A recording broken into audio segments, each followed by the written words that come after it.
Good morning. We've left the Dell Comics era, and for us to proceed, we have to open up a door. And while traditionally one might say that one unlocks this door with the key of imagination, it would be more accurate for me to say that you unlock this door with a gold key.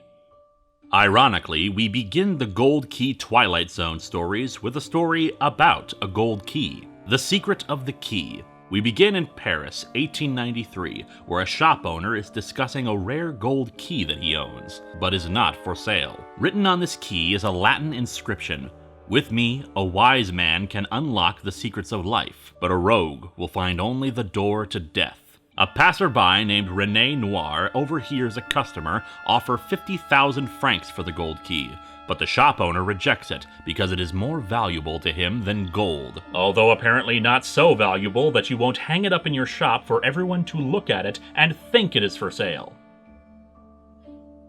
René, heavily in debt, breaks into the store and steals the key, evading some pursuing police until he comes upon a strange door in the middle of nowhere, unlocked by his pilfered key. He drops the key as he enters the door, emerging on the other side, back in time, specifically to the French Revolution. It seems the good Mr. Noir is a dead ringer for Louis XVI, and soon he's a dead ringer in more ways than one.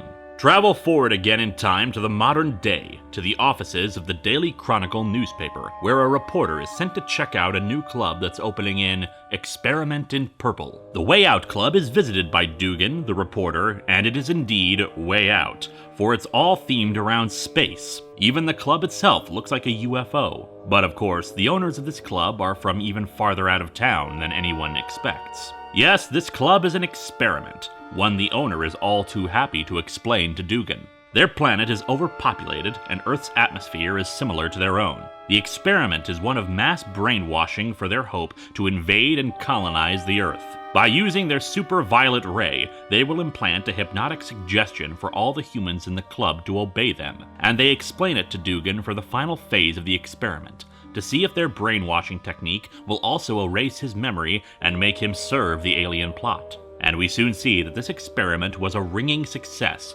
as Dugan can't help but recommend the place the next day. But he also can't help but feel there was something else he wanted to tell everyone about it. Maybe he was going to recommend something off the menu.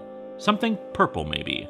I hear purple food is great brain food. Our third entry is a brief detour. The Captive. Submitted for your consideration, Mr. Gruber, a hard, rude, bitter little manager with too much authority for too little a personality. After berating an employee for a small mistake, he's met in the office by the late Wyatt Earp and forced inside of his own toy store display. It seems cowboys and outlaws of the Old West may be dead, but as long as their stories are still told, especially on television, they have a new lease on life keeping the peace.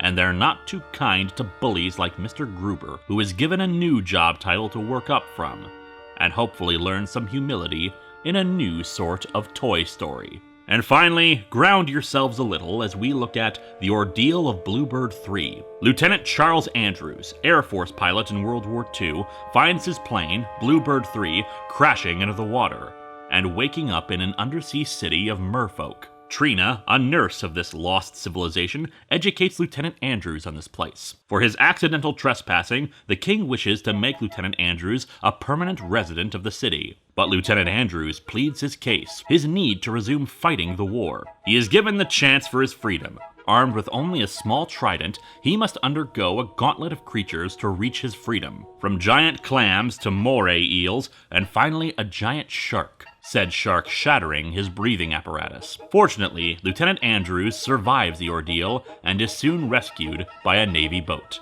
No twist, no shocking reveal for this final story. None is needed, for while one ordeal ends, Bluebird 3 has another ordeal ahead of him in World War II.